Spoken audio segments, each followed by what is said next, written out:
Hey! Hi! How you doing? This is the Gamertron, and welcome back to the Gamertron Show. What things do you immediately think of and associate with AAA video games? Big budgets? Pretty graphics? Cinematic trailers? Or perhaps the $60 price tag, which is what I want to talk about in this video. Or at the very least, the gamer mentality towards the $60 price tag on AAA video games. There's a lot of assumptions and expectations made on a video game that is $60. And many gamers use the $60 price tag as a justification for certain behaviors and reactions towards a video game, saying that this and this is unacceptable in a game that cost $60. Or, and this is one of my favorites because of how hilariously inaccurate and wrong it is, this insert video game developer or video game publisher here stole my $60. I wasted my $60 on this game. You see, what I've noticed from the gaming community is that they like to use the $60 price tag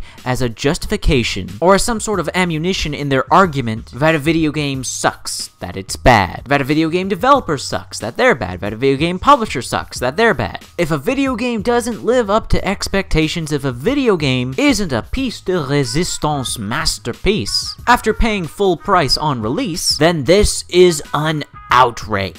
However, for some odd reason, I never see anyone bring up this counterpoint. I don't know why people don't bring up this counterpoint more often. That just disintegrates the whole $60 argument. That a video game costs $60 on release, therefore it should be better. That a video game costs $60 on release, therefore it should be issue-free. That spending $60 on a new AAA video game is a risk. Now that last part right there is true. Spending $60 on a new AAA video game on release is a risk. It's a risk you're taking. You are taking that risk. I can't believe this needs a reminder or this needs to be pointed out, but no one is forcing you to buy brand new AAA video games on release for $60. No one is forcing you to play a new video game on release. No one's forcing you to pay full price. No one's forcing you to pay that $60. I'm very curious to hear the justification for this because video game developers and publishers aren't forcing you to buy their video games. Buying a video game is your own personal choice, and what price you buy it at when you buy it, that's all up to you, man. It is common knowledge that a video game at release is going to be more expensive and launch with issues. It doesn't matter the developer, video games always get better post-launch. They always get improved or sometimes in drastic situations fixed post-launch. They also get cheaper post-launch. They go on sale post-launch. You can get super cheap keys on the internet post-launch. No one's forcing you to play a video game in its raw, volatile release state. And no one's forcing you to pay full price $60 on release date. That is all your personal choice. So I'm sorry, the $60 video game argument, the $60 video game justification just falls apart. How much you pay for a video game and when you play that game, when you buy that game, is all on you. It's all your choice. I'm not saying, because I know there's going to be people in the comment section just implying this out of nowhere, because I am not implying that video game developers and video game publishers don't have a responsibility to launch a video game in a playable, functional state. They absolutely do. But no video game launch is perfect. No video game release is perfect. There are going to be bugs and glitches that slip through the cracks. There's going to be elements of gameplay and mechanics and features that the developers are going to want to tweak and change after launch, due to player feedback or their own personal vision for the game. This is common knowledge with every brand new AAA release game. I don't know why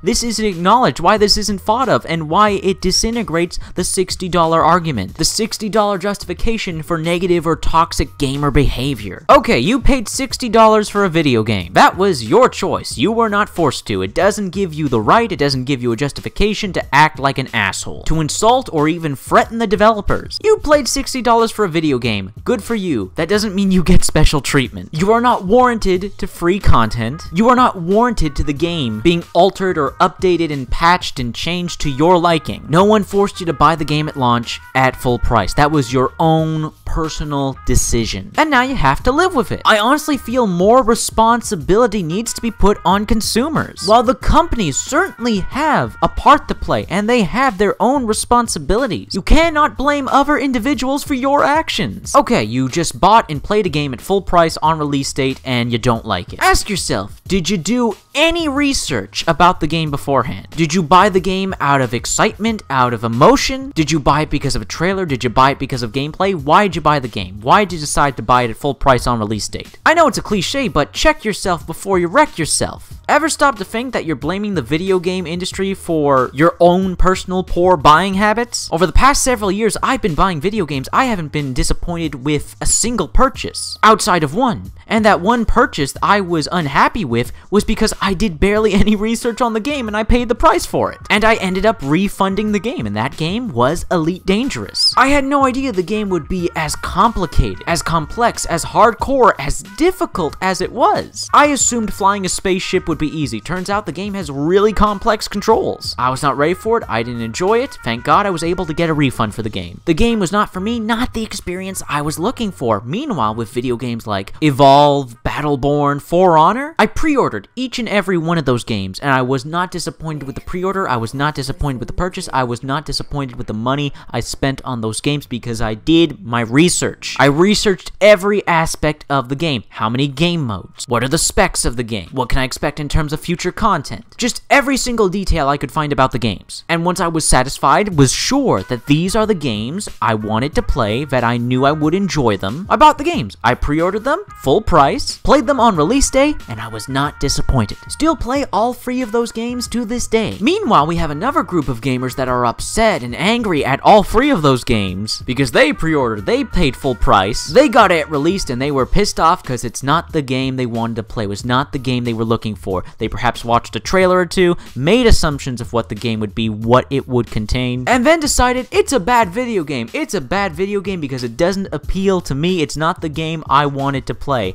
Well, you should have looked up the kind of game that it was. It's one of the reasons I was never hyped or interested for No Man's Sky, because of the lack of details out there. So many people were so sure of the kind of game No Man's Sky was going to be. It's going to be this exploration game. It's going to be this online multiplayer game. It's going to be this and that. Game comes out, it's nothing like what people were talking about because people were just making expectations and assumptions of what No Man's Sky was going to be, not the actual game that it was. I've said stuff like this before, criticizing the consumers of video games, and I get quite a big backlash for it, but I honestly believe it. Be a good consumer. Be your own consumer. Be an intelligent consumer. Don't just buy things willy-nilly out of hype. I didn't buy Evolve out of hype. I didn't buy Battleborn out of hype. I didn't buy For Honor out of hype. I bought those games because I was interested in the actual video games that they were, not what I imagined them to be in my mind. I find too many gamers let their imagination take hold, and they have this idea, this dream, this ideal perfect version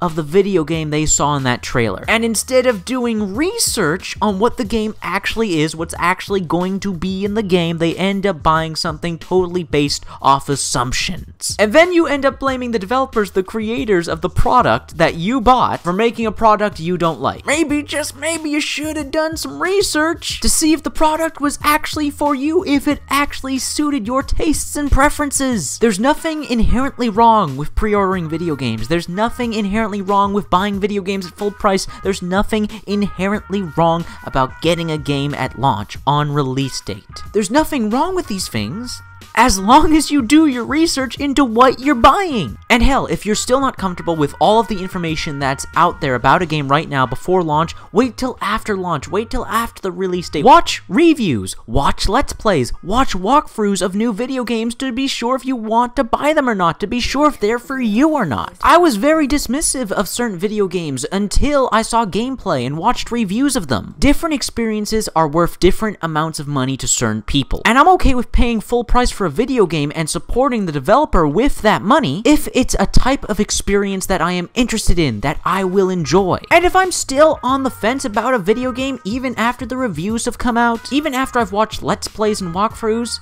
I'll just wait for a sale. I'll wait for a price drop. Patience is a virtue. No one is forcing you to buy games at launch, to buy games at release, to buy games at full price.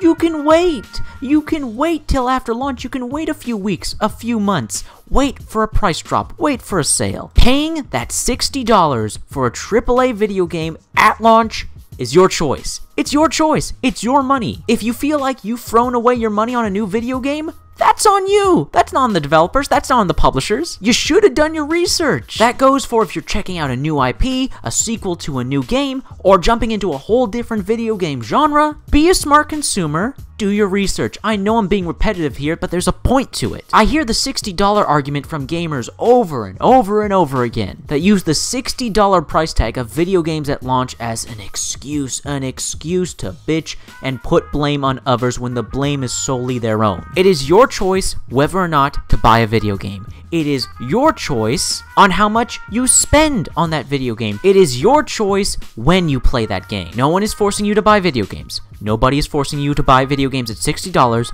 Nobody is forcing you to buy video games at launch. The $60 video game excuse has gotta end. It's nonsensical. It's deconstructive. It's useless. It adds nothing to the conversation or discussion. And quite frankly, it's a non-argument. It's a non-issue. You are not owed any special treatment for paying extra or paying premium price for a video game. The information is out there to look for video games, to look for products that suit your needs and wants and are worth your money to you. Anyways, that's been a video. I hope you liked the video. If you did indeed like the video in any way, shape, or form, please be sure to hit the like button. Hitting the like button helps me, helps everybody involved in the video if you hit the like button. Please leave a comment in the comment section down below. I love reading comments. To get nearly enough comments, please leave a comment. What are your thoughts, feelings, and opinions on the topic of this video? I'd love to read them in the comment section down below. If you want to help out and support this video, then please share it on social media, Twitter, and Facebook. And if you want to help out and support me, well, there's always Patreon. Anyways, guys, that's been a video, and I'll see you all later.